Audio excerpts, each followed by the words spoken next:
नमस्कार. Suraj star news नेटवर्कमध्ये आपलं हार्दिक स्वागत आहे. आपल्या समवेत आहेत कुणबी सेनेचे संस्थापक अध्यक्ष माननीय विश्वनाथजी पाटील साहेब. पाटील साहेब नमस्कार. नमस्ते. आज महाराष्ट्राचा जर पाहिलं आपण आरक्षणाचा जो काही धुरळा आहे, चर्चा आरक्षण, चर्चा मराठा आरक्षण, चर्चा कुणबी या शब्दाची घटना, संसद, प्रशासन आणि जनता या प्रवर्गामध्ये बघितलं आपण तर आरक्षण वाटलं गेलं. देश स्वतंत्र झाल्यानंतर आंबेडकरांचं स्वप्न होतं, त्या स्वप्नावर आज देश चालतोय का? असं झालं नाही म्हणून हा सगळा उद्रेक तयार झालेला आहे. अच्छा. स्वातंत्र्य प्राप्तीनंतर खऱ्या अर्थाने शेतकरी वर्ग त्याच्यावर दुर्लक्ष झालेला आहे आणि यापेक्षा गेल्या 75 वर्षात शेती ह्या व्यवसायाची जी काही वाताहत झाली त्यात पूर्णपणे शेतकरी वर्ग हा भरडला गेलेला आहे. खरं म्हणजे शेती हा ह्या देशाचा आर्थिक कणा होता. दुर्दैवाने आलेल्या प्रत्येक राजवटीने शेतकऱ्याला न्याय नाकारला आणि त्यामुळे जातीपातीत विखुरलेले सगळे जे घटक आहेत ते घटक वंचित राहिले आरक्षणापासून आणि त्या आरक्षणापासून वंचित घटकांचा एक प्रकारचा मोठा उद्रेक आपल्याला पाहायला मिळतो. एकंदरीत बघितलं तर मुख्य प्रवाहामध्ये आले पाहिजे. अगदी बघितलं आपण तर त्या काळापासून सुरुवातीला आंबेडकरांचं स्वप्न होतं की सगळे मुख्य प्रवाहामध्ये येतील. मग एसटी असतील, एससी असतील, ओबीसी असतील, एनटीबीसी असतील. मग मला सांगा आत्ताच्या कंडिशनला हे मुख्य प्रवाहामध्ये आलेत का? तुमचा अभ्यास आणि तुमचा पूर्ण महाराष्ट्र दौरे तुम्ही करतायत, काय म्हणा? मी मगाशीच आपल्याला म्हणालो की शेती ह्या व्यवसायाकडे त्याच्याकडे व्यवसाय म्हणून सरकारने कधी पाहिलंच नाही. कारखानदारीला ज्या पद्धतीने प्रोत्साहन दिलं गेलं या देशामध्ये ते प्रोत्साहन शेतीला न दिल्यामुळे हे सगळे प्रश्न तयार झाले आणि त्यामुळे एक प्रकारचा एकाच देशामध्ये दोन देश तयार झालेले आहेत. एक भारत आणि एक इंडिया. इंडियात राहणारा जो माणूस आहे तो आज आरक्षणापासून वंचित राहिलेला आहे आणि जो भारतात राहतो तो खरं म्हणजे वंचित राहिलेला आहे आणि जो इंडियात राहतो तो प्रगत झाला. बरं, असा फरक पडलेला आहे त्याच्यामध्ये. आता मला सांगा विशेषतः म्हणजे आपण ओबीसी आहात. हो. ओबीसी मधला सर्वात जास्त जो समाज आहे तो कुणबी समाज आहे. अर्थात महाराष्ट्रामध्ये सर्वात जास्त ओबीसी मध्ये समाज कुठला? सगळ्यात मोठी संख्या जी आहे ती कुणबी समाजाची. हे मी दाव्याने सांगतो. अगदी डाव्याने. अगदी मराठवाडा असू द्या, विदर्भ असू द्या, खानदेश असू द्या, कोकण असू द्या, मराठवाडा असू द्या, नाहीतर मुंबईसह अगदी आपला म्हणजे पालघर, ठाणे जिल्हा असू द्या. म्हणजे खानदेश, मराठवाडा, कोकण, विदर्भ आणि अगदी मुंबई परिसर. अगदी बघितलं तर कुणबी समाज हा बहुसंख्य ओबीसी मध्ये सर्वात मोठा घटक आहे. सगळ्यात मोठा घटक आहे आणि तो वंचित आहे असं मला वाटतं. आणि तो वंचित आहे. मुळात असं झालेलं आहे की 370 जाती ओबीसी जो आहे तो 370 जातीमध्ये आहे आणि त्याच्यात समावेश ह्या समाजाचा झाल्यामुळं खरं म्हणजे ती आवश्यकता लक्षात घेऊन बॅरिस्टर अंतुलनी 1982 साली शामराव पेजे, तत्कालीन महसूल मंत्री शांताराम फुलक आणि त्यानंतर आपल्या महाराष्ट्रातले सगळ्यात शिक्षणाने उच्च झालेले श्रीकांतजी जिचकार जे अत्यंत जाणते कार्यकर्ते होते, विद्वान होते, त्यांच्या अध्यक्षतेखाली त्यांनी एक समिती नेमली होती शामराव पेजेंच्या अध्यक्षतेखाली आणि त्या समितीने जो अहवाल तयार केला कोकणाच्या बाबतीत विशेषतः करून कुणबी समाजाच्या मागासलेपणाबद्दल त्या अहवालामध्ये त्यांनी असं स्पष्ट म्हटलेलं आहे की महारमाग आदिवासी समाजापेक्षाही या समाजाची परिस्थिती अत्यंत खालच्या दर्जाची. अच्छा. अत्यंत दारिद्र्यामध्ये खितपत पडलेल्या ह्या समाजाला जर वरती काढायचं असेल तर घटनेच्या 15(4) आणि 16(4) नुसार यांना खास बाब म्हणून आरक्षण दिलं गेलं पाहिजे. आज 82 ते 2025 या कालखंडामध्ये गेल्या असं समजू आपण की जवळजवळ 30-32 वर्षामध्ये तो अहवाल भुळखात पडलेला आहे.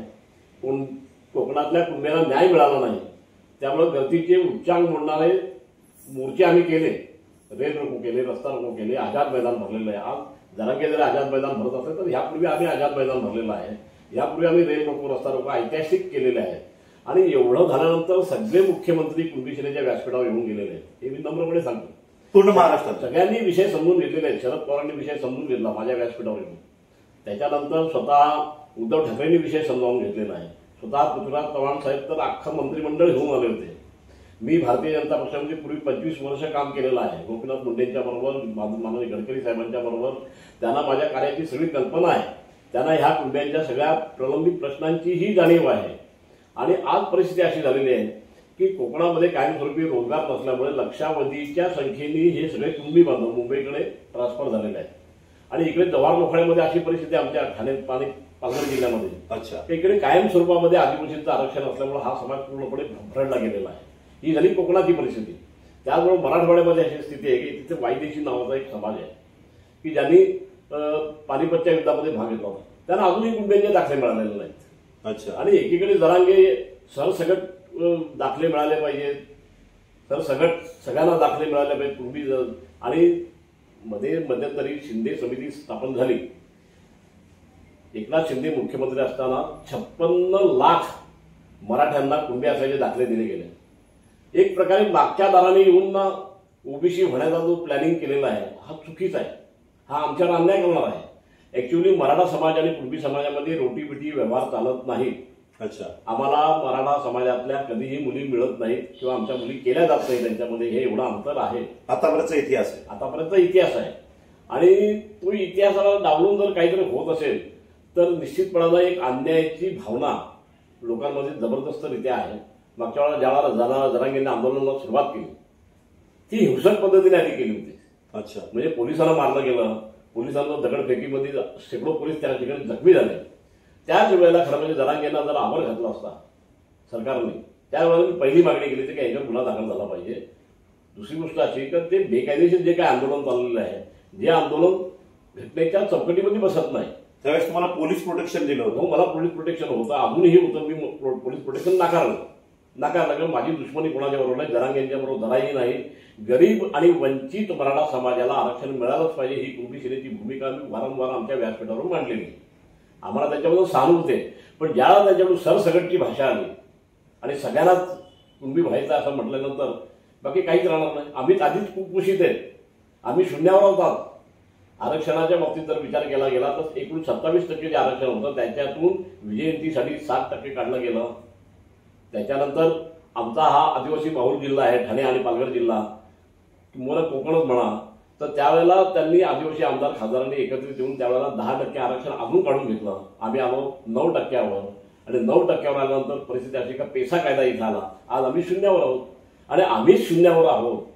आम्ही शून्यावर असताना जर लाखोच्या संख्येने मराठी जर कुणबी बनणार असतील तर स्थिती काय होईल. आधी आम्ही कुपोषित आणि ते डबल कुपोषित राहणार आहेत. तेव्हा मी जरांगेंची मनापासून विनंती करणार आहे की एकदा कुठेतरी याच्यावर बसलं पाहिजे ना. मला एक सांगायचं, एक मिनिट. तुम्ही कुणबी सेनेचे संस्थापक अध्यक्ष महाराष्ट्राचे आहेत. कुणबी घटक हा महाराष्ट्रासमोर जे काही कुणबी हा शब्द कुणबी आम्हाला कुणबीमध्ये घ्या. तुम्ही म्हणतात की कुणबी समाजाची किंवा ओबी समाजाची परिस्थिती अशी बिकट आहे. अगदी बघितलं या अगोदर कधी मराठा आरक्षणासंदर्भात ओबीसी नेत्यांना किंवा तुम्हाला किंवा तुमच्यासारखे अनेक ओबीसी घटक असतील तुमच्या सोबत आज महाराष्ट्रामध्ये तुमचं ज्या पद्धतीनं तुम्ही काम करता एवढ्या वर्षापासून, कधी जरांगेंनी असं किंवा त्यांच्या शिष्टमंडळानं तुमच्यापर्यंत कधी पोहोचले का? खरं त्यांनी अशा पद्धतीचा सुसंवाद करायला हरकत नव्हती. त्यामुळे आज जो विसंवाद तयार झालाय ना, कारण सगळे सोयरे हा जो शब्द वापरला, सोयरे शब्द वापरला, हा जो विसंवाद तयार झाला तो विसंवाद झाला नसता. आणि याच्याकरता राजकीय पोळी सगळ्यांनी झाडायला लावलेली आहे, सगळ्याच राजकीय पक्षांनी. खरं म्हणजे ओळीनी महाराष्ट्रात स्वातंत्र्यानंतर मराठा समाजाचे मुख्यमंत्री झालेले आहेत. मुळात त्याच्यामुळे आज त्यांना सर्वस्वी म्हणजे देवेंद्र फडणवीसला जे टार्गेट केलं जातं, आम्ही त्यांची बाजू नाही घेत, मी त्यांच्या पार्टीचा नाही, बरोबर, मी स्वतंत्र संघटन चालवतो. पण आज त्यांना जे टार्गेट केलं जातं तर हा प्रश्न 4 बोटं जसे आपण दुसऱ्याकडे जातो तशी 8 बोटं आपल्याकडे असतात 100%. आणि त्याच्यामुळे मराठा ओळीनी सगळे जर मुख्यमंत्री झाले होते मग त्यांनी हा प्रश्न का हाताळला गेला नाही. खरं म्हणजे आता काल शरद पवारांनी जी भाषा वापरलेली आहे की वेळपर्यंत घटना बदलायच्यासाठी, त्यांनी का नाही बदलली मग ती त्यावेळेस. आणि अशा वेळेला काहीतरी प्रत्येक निवडणूक जवळ आली की आरक्षणाचा मुद्दा बाहेर येतो.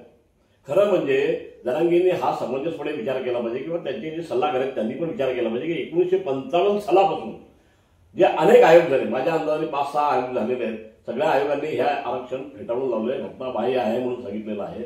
आणि म्हणून घटनाबाह्य एखादा विषय जो आहे त्याच्यावर किती आग्रही राहायचं आणि त्याच्यासाठी समाज व्यवस्थेला किती वेठीला धरायचं याच्या काही मर्यादा आहे. त्या मर्यादा आता ओढणल्या. खरं म्हणजे त्यांना एंट्री द्यायला नाही पाहिजे होती मुंबईमध्ये जी एंट्री झाली त्यांची, आज लोक त्वेषाने आलेले आहेत आणि त्वेषाने आलेले लोक त्यांचा एक वेगळा निग्रह आहे तिथे. आणि एवढ्या पावसात टिकून राहतो तो फक्त शेतकरी वर्ग टिकून राहतो. इथे जर दुसरे कोणी असेल तर टिकले नसते. तेही शेतकरी आहेत, आमच्यासारखे शेतकरी आहेत. त्याच्यामुळे आम्हाला त्यांच्यावर सहानुभूती आहे.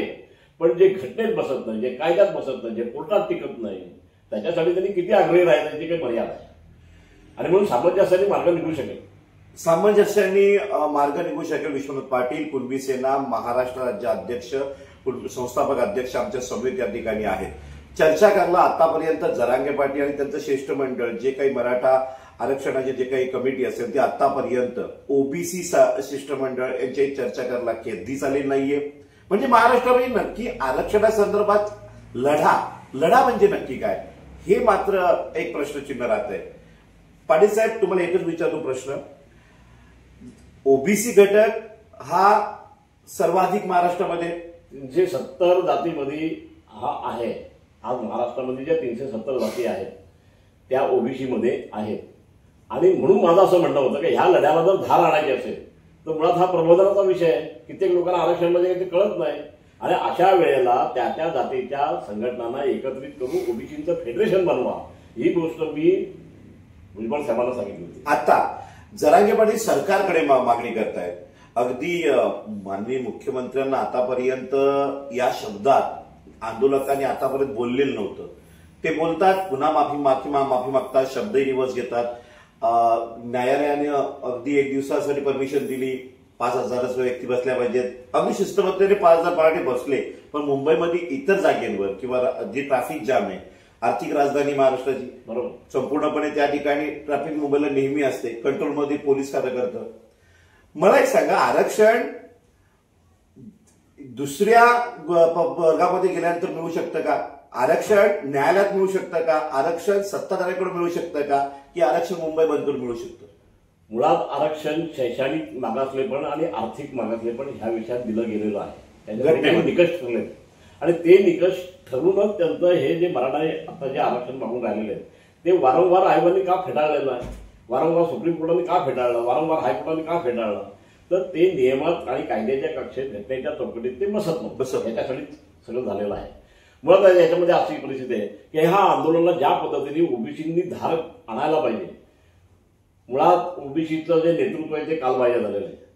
माझं कोणाकडे अगदी नाम निर्देशन करणार नाही, कालबाह्य आहे. आणि जे नवीन नेतृत्व आलेलं आहे ते एकदम नौखं आहे. याच्यामध्ये मी मागच्याच वेळेला छगन भुजबळ साहेबांना अशी विनंती केली होती की ओबीसीचं फेडरेशन बनवा. अनेक जातींना हे आमचं व्यासपीठ आहे असं वाटलं नाही. आज कुणब्याला नाही वाटत आमचं व्यासपीठ आहे म्हणून. ओबीसीचं व्यासपीठ जे आलं सर्वात मोठा घटक हा आम्हाला नाही वाटत आमचा आहे म्हणून. कारण एक शब्द कोणी कुणबी म्हणून बोलायला तयार नाही. एखाद्या कुणबी नेत्याला पण ते पुढे काढायला तयार नाही. जे आहेत ते तक्रार देत, म्हणजे त्यांच्याकडे तितकी, म्हणजे ज्याला जनाधार बोलतात तो जनाधार त्यांच्याकडे नाही. मुद्दा हा आहे. आणि जरांगे काही नाही म्हटलं तरी प्रत्येक वेळा तयारीने उतरतात. मागच्या वेळेला पण त्यांनी 3-4 महिन्याच्या तयारीने उतरले होते ते. आणि आताही 3-4 महिने त्यांची तयारी चालू असताना मग ओबीसी नेते होते कुठे? खरं म्हणजे ओबीसी नेते हे सत्तेमध्ये मशगूल झालेले आहेत. ती माणसं आहेत ती सत्तेमध्ये मशगूल आहेत. मंत्रीपद घ्यायचं, आमदारकी मिळवायची, खासदारकी मिळवायची. खरं म्हणजे नॉन पॉलिटिकल माणसाकडे याचं नेतृत्व असलं पाहिजे असं माझं मत आहे. आणि मोठ्या समाजाने याचं नेतृत्व केलं पाहिजे. कुणबी समाज हा सगळ्यात मोठ्या संख्येचा समाज आहे. आणि ह्या कुणबी समाजाने मोठ्या भावाची भूमिका याच्यामध्ये बजावली पाहिजे, ही माझी भूमिका आहे. मला नेतृत्व द्या असं नाही म्हणणार मी, पण कुणीतरी निकष लावा ना. आमचं उभं आयुष्य आमचं लढण्यामध्ये गेलेलं आहे. अगदीच कुणबी सेना ज्या पद्धतीनं आपण सुरू केली महाराष्ट्रामध्ये, कुणबी समाज, कुणबी घटक अतिशय गरीब परिस्थितीमध्ये आजही तुम्हाला वाटतो? मी स्पष्ट तुम्हाला म्हटलेलं आहे की ह्या विषयाच्या संबंधामध्ये स्पष्टपणे श्रीकांत जिचकार, शामराव पेजे, शांताराम घोलप यांनी असं स्पष्ट शब्दात म्हणले की महार आदिवासी समाजापेक्षाही या समाजाची परिस्थिती खराब आहे. याचं कारण आहे की त्या कोकणातील जमीन देखील राहती जमीन, म्हणजे राहतं घर देखील त्याच्या खाली जमीन त्यांच्या नावावर नाही.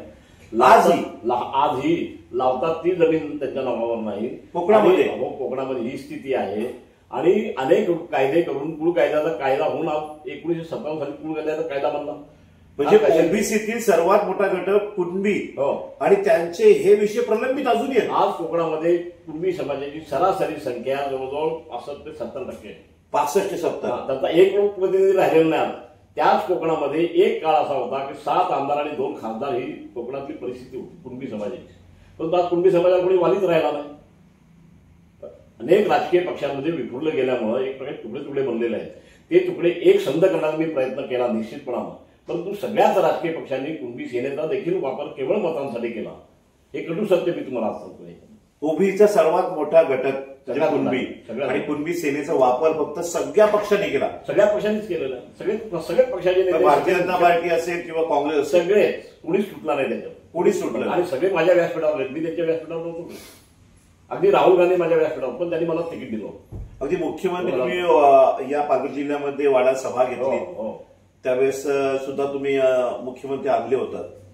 मुख्यमंत्री सगळे येऊन गेलेले आहेत, माझ्या कार्यक्रमामध्ये येऊन गेलेले आहेत, शेकडो मोर्चे झालेले आहेत माझ्याकडून. आणि सगळ्यात महत्वाचा विषय मला हा मांडायचा आहे का प्रत्येकजण महात्मा फुलेंचं नाव घेतो, डॉक्टर बाबासाहेब आंबेडकरांचं नाव घेतो, पण त्यांनी जे सांगितलं ना की जातीचा अंत करा कधीतरी, हे करण्यासाठी कुणीच पुढे सरसावला नाही. मी 2000 साली ज्यावेळेला ज्यावेळेला कुणबी सेनेची स्थापना केली, त्यावेळेला कुणबी ह्या शब्दाची व्यापक व्याख्या केली. कुणबी हा शब्द शेतकऱ्याचा आहे हे सांगितलं लोकांना ठणकावून. सेना 12 बळीजनांचे. आम्ही ज्यावेळेस शेतामध्ये उतरतो त्यावेळेला अनेक घटक आम्हाला मदत करत असतात. त्याच्यामध्ये चर्मकाराने आम्हाला चपला बनवून दिली, आम्हाला तेलाने तेल घालून दिलं, कुंभारांनी मडकी घडून दिली असतील त्या काळामध्ये. त्याच्यानंतर ते लोहार आले, सुतार आले, हे सगळे आमचे घटक आहेत ना. आणि जन्माला येताना जाती कुणीच घेऊन आलेलं नाही, व्यवसायावरून जाती ठरल्या होत्या. परंतु दुर्दैवाने आमची जाती व्यवस्था आमच्या पहिलं आम्ही जन्माला आलो का आमचा जो दाखला तयार केला जातो त्याच्यावर जात लिहिली जाते आमची. दुर्दैवाने ह्या देशातलं हे जाती आमच्याकडे कधीतरी नेण्याची गरज होती. आणि म्हणून कुणबी सेनेने मी अभिमानाने सांगतो की माझ्या व्यासपीठावर सगळ्या पक्षाचे मुख्यमंत्री होऊन गेले.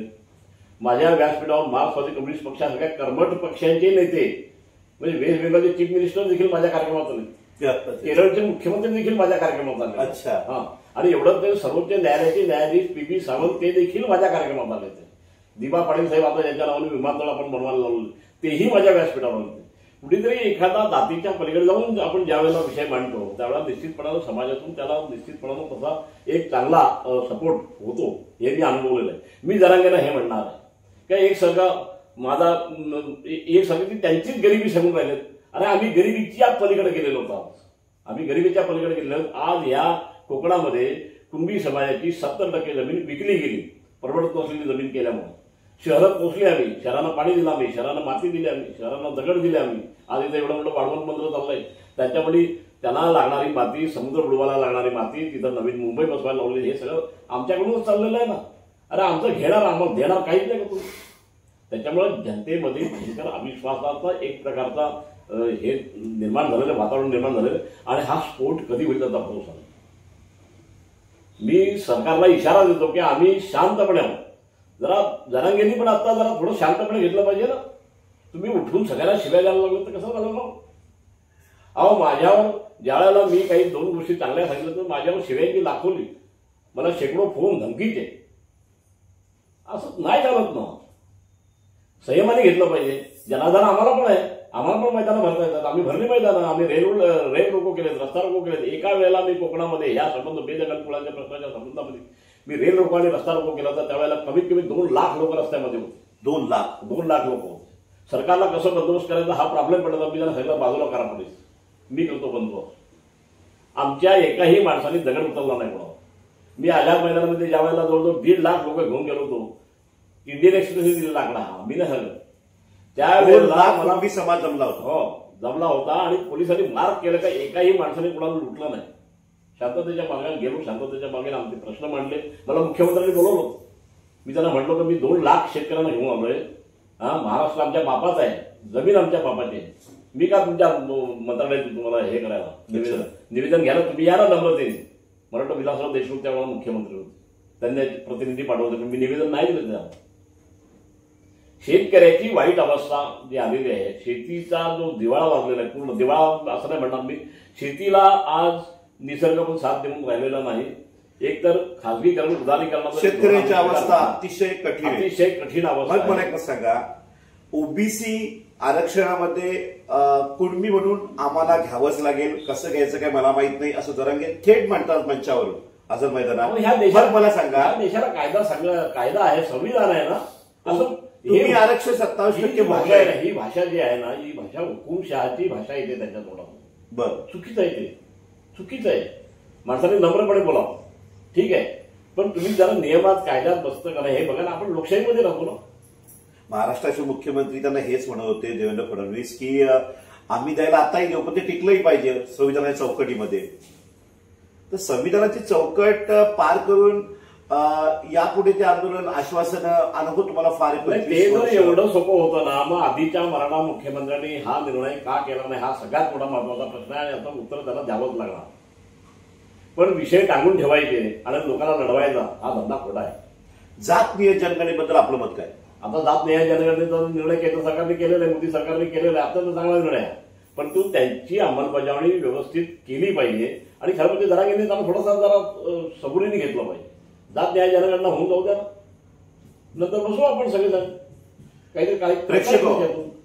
कुणबी सेना प्रमुख कुणबी सेना अध्यक्ष महाराष्ट्राचे विश्वनाथ पाटील यांचं म्हणणं आहे की थोडंसं जरांगे पाटील यांनी जर ओबीसी समाजातील मुख्य प्रमुख नेत्यांबद्दल किंवा कुणबी समाजाच्या मुख्य शिष्टमंडळासोबत जर चर्चा केली असती. विश्वनाथ पाटलांचं असंही मत नाही की माझ्यासोबत जरांगे पाटील किंवा त्यांचं शिष्टमंडळ बसावं. कुणबी समाजाच्या मग खानदेश विदर्भ असेल कोकण असेल मुंबई परिसर असेल पण ते बसले नाहीयेत. म्हणजे कुणबी समाजात यायचंय कुणबी ओबीसी आरक्षणामध्ये त्यांना यायचंय तर ते मुख्य घटक कुणबी आहे त्यांच्यावर चर्चा झालेली नाही. पण जात निहाय जनगणना झाल्यानंतर आपण बसूया आपण करूया. आजही विश्वनाथ पाटील सलोख्याची एक सगळे सोयरे हा शब्द जो वापरतायत आज ही महाराष्ट्रामध्ये चर्चा आहे. सगळे सोयरे म्हणून आपण बसू पण संविधानात म्हटलंय जात निहाय जनगणना आपण मंजूर या ठिकाणी दिली आहे मोदी सरकारने. मग अंमलबजावणी होईपर्यंत थोडंसं सबुरीने घ्यावं पाहिजे मागणी आहे. पण आताची कंडिशन ते आता ज्या पद्धतीने जबरदस्ती करतायत ना त्याच्यातून काय मेसेज आहे ना जात बदलून मिळते. मग आता आम्ही 75 वर्षाकडे आहोत. माझा समाज इकडे 5% देखील नाही. मी ज्या तालुक्यात जन्माला आलो ना आदिवासी हा आदिवासी तालुका आहे आदिवासी बेल्ट आहे. मी आदिवासींचे असंख्य लढे लढलो. त्यांच्या आमच्यामध्ये भाईचारा आहे. आमच्यामध्ये असं कधीच दुरावा नाही. परंतु आम्ही एवढे दबले गेलो इथे आम्ही आज पोलीस पाटील होऊ शकत नाही सरपंच होऊ शकत नाही. माझी राजकीय कारकीर्द 50 वर्षाची झाली. मी लक्षावधी लोकांचे मोर्चे काढले. मी अनेक निवडणुकांमध्ये भारतीय जनता पक्षाचं नेतृत्व केलेलं आहे. मला जनाधार असलेला मी एक नेता आहे. मी ज्यावेळेला अपक्ष उभा होतो तेव्हा मला 1,00,000 मतं लोकसभेत मिळाली ती बिना पैशांनी. आणि ज्यावेळेला 14ला ज्यावेळेला मोदींनी तिकीट दिलं आपल्या राहुल गांधी साहेबांनी त्या पृथ्वीराज चव्हाण साहेबांचाही उल्लेख करावा लागेल. त्यावेळेला मला 3,25,000 मोदी लाटेमध्ये मतं मिळाली. ते केवळ 30-35 हजार मतं इकडे तिकडे केले तर मी निवडून आलो असतो. ही स्थिती होती. जनाधार आहे आम्हाला जनाधार आहे. आणि मग एवढा मोठा जनाधार असताना आम्ही अशी हडेलपी कधी केली नाही ना. आता याच्यात एकच मुद्दा आहे का जे ओबीसीच्या नावाने पुन्हा राजकारण करायला निघाले किंवा ओबीसीला नेतृत्व द्यायला निघालेले आहेत त्यांचा जनाधार तपासून पाडण्याची ही वेळ आलेली असं माझं मत आहे. अरे एकीकडे मनोज जरांगे 2 लाख माणसं घेऊन बसलेत आणि तुम्ही 5-50 माणसं उपोषणाला घेऊन बसून तुम्ही नेतृत्व करता एक मोठ्या 370 जातीचं हे कसं शक्य हो? बरोबर हे हास्यास्पद विषय आहे. अच्छा नक्कीच. आणि आता महाराष्ट्रासमोर एक जरांगे पाटील बसलेले आहेत. पहिला दिवस झाला दुसरा दिवस झाला. आरक्षण मुंबई बंद केल्याने मिळू शकतं का? मग असा जर पायंडा पडला तर यापुढे ओबीसी म्हणजे कुणबी समाज कुणबीचे एक मुख्य नेते म्हणून तुम्हाला काय वाटतं? आम्ही पण तेच करू द्या आणि आम्हाला सोपं आहे कारण आम्ही मुंबईच्या हक्केच्या अंतरावर आहोत. आंदोलन करण्याच्या घटनेचा आता काय आणि आम्ही हक्केच्या अंतरावर आहोत. आम्ही 2-2.5 तासात मुंबईत जाऊ शकतो. 2 तासात 2 तासात जाऊ शकतो. आणि इथे तुमचा कुणबी राहत नाही. इथे आगरी राहतो कोळी राहतो सगळे आक्रमक आहेत. कुणबी राहतो आगरी राहतो कोळी राहतो वंजारी राहतात भंडारी राहतात आदिवासी लोक राहतात. मुंबईच्या चारही बाजूला होतात. आणि आम्ही जर असं ठरवलं असतं का जरा गेला मॅनेज करायचं येऊनच द्यायचं नाही काय झालं असतो. पण आम्ही सणासुदीच्या काळामध्ये स्वास्थ्य बिघडवायचं नाही. आज पोलिसांवर केवढा मोठा दबाव आहे. एवढा मोठा गणेशोत्सव चालू आहे. दुसऱ्या बाजूने लक्षावधी माणसं त्या मुंबईत म्हणजे कोंडी करायला निघालेली आहेत. ही स्थिती चांगली आहे का? आणि आम्ही ह्या देशाचे नागरिक आहोत ना. आम्ही आमच्या देशात मतभेद असू शकतात. आम्ही म्हणतो नेहमी की ह्या देशाला पोचण्याचं काम आम्ही शेतकरी म्हणून केलेलं आहे. आम्ही लाखाचे पोषण द्यावं. लाखाच्या पोशिंद्याची अशी परवड उडवता कामा नाही. मूळ समस्येला हात घातला पाहिजे. शेती हा व्यवसाय कोसळलेला आहे. त्यामुळे खेड्यापाड्यातले सगळे लोक जे आज आहेत ते निश्चितपणानं अस्वस्थ आहेत. निसर्ग साथ देत नाही. वर्षानुवर्ष शेतीच्या संबंध अवजारांचे वाढणारे दर, मजुरीचे दर, त्याच्यानंतर नैसर्गिक कोप, त्याच्यामुळं शेती हा विषय इतका दुरापास्त झालेला आहे तर शेतीत काही मिळणार नाही हे आता शेतकऱ्याच्या नवीन पिढीला पण माहित नाही. पण ज्यावेळेला तो शिकून बाहेर येतो, बापाने त्याला एक सोनं त्याचे दागिने गहाण ठेवून, जमिनी गहाण ठेवून त्याला शिकवलेलं आहे, आणि ज्यावेळेला तो बाहेर येतो त्यावेळेला त्याची जी परवड होते ना त्या भयाव आहे. म्हणजे जे आरक्षण महाराष्ट्राला देशामध्ये ओबीसीना आहे त्या आरक्षणात सुद्धा आजही ओबीसी मुख्य प्रवाहामध्ये आलेलाच नाही. कुणबी झिरोवर आहे. कुणबी झिरोवर आहे. सर्वात मोठा घटक महाराष्ट्रात झिरोवर आहे. गर्वजनक बातमी, महाराष्ट्रामध्ये ओबीसी समाजातील सर्वात मोठा घटक कुणबी समाज हा घटक आहे प्रवर्गाचा ओबीसीचा, आणि नक्कीच तो आज झिरोवर आहे विश्वनाथ पाटील यांनी जाहीरपणे म्हटलेले. पण तरीही जरा की आम्हाला म्हणता मला कुणबी ओबीसी म्हणून द्या, कुणबी ओबीसी म्हणून द्या. ऑलरेडी कुणबी सर्वात मोठा घटक ओबीसीचा झिरोवर आहे. मला आता असा संशय आला की त्याला आता काही मोठे पुढारे ते काही वापरून राहिलेत का, म्हणजे त्यांना उद्या ह्या ओबीसीच्या ज्या सीट तयार होतात नगरपंचायतीमध्ये, नगरपालिकांमध्ये किंवा म्हणजे राजकीय आरक्षण, या राजकीय आरक्षणाचा लाभ उठवायचा आहे का, असं तर नाही ना. आहे असं काय, अहो जर 100 जागा भरायच्या असतील तर आपण 50-50 हजार पोरांना बोलवतो. किती विदारक चित्र ह्या देशातलं आहे. शेती हा तुमच्या अर्थव्यवस्थेचा कणा आहे आणि शेतीमधूनच तुम्हाला वृद्धीचा अवस्था ह्या देशामध्ये आणता येईल. महात्मा गांधींनी तेच सांगितलं होतं की ह्या देशाचं भलं करायचं असेल तर पहिल्यांदा खेड्याकडे जावं. आम्ही शहराकडे गेलो आणि त्यासाठी शहराला पोहोचण्यासाठी आज आम्ही खेड्यांचा बळी दिला ना. आज आमच्याकडचं इरिगेशन झिरोवर आहे. ठाणे जिल्ह्यात, पालघर जिल्ह्यामध्ये आम्ही मुंबईची लगतची सगळी शहरं पोहोचतो, त्यांना पाणी देतो, माती देतो, दगड देतो, विटा देतो, सगळं देतो. आता वाढवून बंद राहणार इथे. परिस्थिती भयावह आहे आणि म्हणून रोज उठून टीव्हीवर जी चिखलफेक केली ना पुढारी लोकांची, आता बंद करा म्हणा तुमची चिखलफेक, नाही तर जनता एक दिवशी दगड हातात घेईल. सर्वात महत्वाचा आणि रॉकेट फायर प्रश्न, आरक्षणाबद्दल ओबीसी शांत आहे का, आणि आरक्षणाबद्दल ओबीसी यापुढची ओबीसीची भूमिका काय असेल, आणि कुणबी सेना, कुणबी घटक म्हणून, कुणबी सेनेची आणि कुणबी घटक सर्वात मोठा घटक ओबीसीचा म्हणून महाराष्ट्रामध्ये आपली भूमिका काय असेल? पहिलं माझं कर्तव्य हे राहील, कारण मी कुणबी या शब्दाची व्यापक व्याख्या केलेली. कुणबी हा शब्द शेतकऱ्याचा, सेना 12 बलुतेदारांची, हे सगळे 12 बलुतेदार आहेत, त्यांना विश्वासात घेण्याचं काम मी 25 वर्षभर केलं. त्यामुळे आज सहज माझ्या व्यासपीठावर रामदास आठवले येतात, प्रकाश आंबेडकर येतात. तो दुरावा जो तयार झाला होता हा दुरावा आम्ही दूर केला प्रयत्नाने.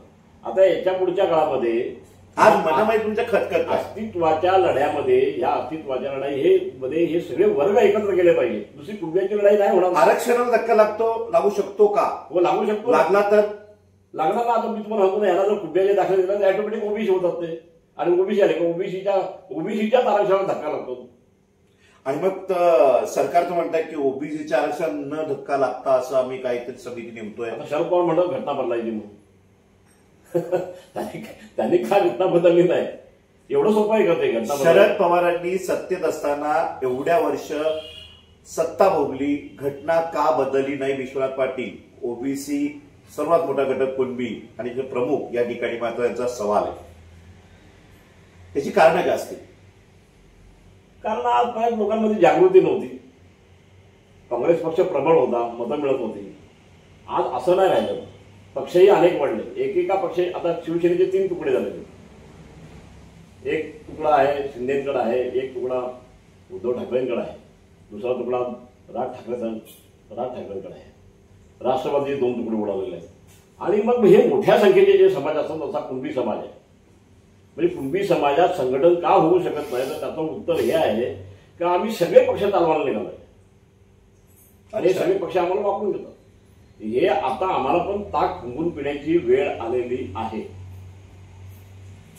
आणि उद्या जर त्याच्यातून असं जर झालं तर शेवटी लोक कंटाळून काय झालं, आता आर्थिक विकास लावा,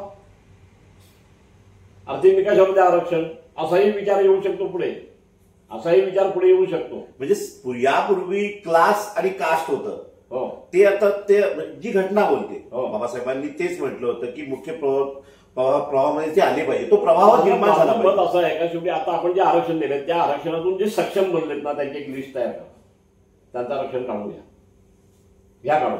सक्षम जे सक्षम बनलेले मग ते कोणी असतील ना त्याच्यामध्ये दलित समाज असेल, कुणबी समाज असेल, मराठा समाज असेल, कोणी पण असेल, ब्राह्मण असतील, घ्या त्यांचं आरक्षण काढून घ्या. त्याकरता जातनिहाय जनगणना, जातनिहाय जनगणना जी चाललंय त्याच्यात तुम्ही आर्थिक स्तर काय आहे ह्या म्हणतात तेही तपासा ना.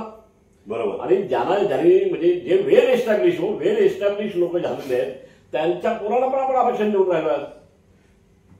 तर त्या घटना बदलण्याला अर्थ आहे. हा असं आहे, काहीतरी आम्हाला बदल व्हायला लागेल. कारण आज एवढा मोठा जो गॅप तयार झालेला त्या गॅपमधून काय होईल सारखे असंतोष उभे राहतील. म्हणजे आज मूळ प्रश्नांवरून सामान्य जनतेचं लक्ष दुसरीकडे गेलेलं आहे. बघा, महागाई किती टोकावर आहे, बेरोजगारी किती टोकावर आहे, शेती उद्ध्वस्त झालेली आहे. आणि हे सगळं एवढं उद्ध्वस्त झालेलं असतं त्याच्यावर चर्चा नाही. आमची चर्चा कशावर चालली? जरांगेवर. आमची चर्चा कशाला झालं? न मिळणाऱ्या आरक्षणावर. म्हणजे ही शक्ती एवढी आम्ही वाया घालून राहिलो. मला राजकारणी लोकांना हात जोडून विनंती करायची, एक शेतकऱ्याचा मुलगा म्हणून, का आता हे तमाशे बंद करा आणि निर्णयावर या. तर मी पण 50 वर्ष राजकारणात आणि समाजकारणामध्ये काम केलेला व्यक्ती आहे. मी आदिवासी क्षेत्रामध्ये काम केलेलं आहे. आम्ही डेव्होशन देऊन काम केलेलं आहे म्हणून आम्ही हक्काने बोलतो आज. आणि मी माझ्या हातात कधीही कायदा घेतला नाही. माझ्यावर एकही गुन्हा दाखल नाही, माझ्या एकाही कार्यकर्त्यावर गुन्हा नाही. मी महाराष्ट्रभर संघटन चालवलं, महाराष्ट्रभर मी आंदोलनं केली. परंतु आम्ही हे सगळं करताना आम्ही या देशातले एक जबाबदार नागरिक आहोत, ह्याच भावनेने आम्ही वागलो.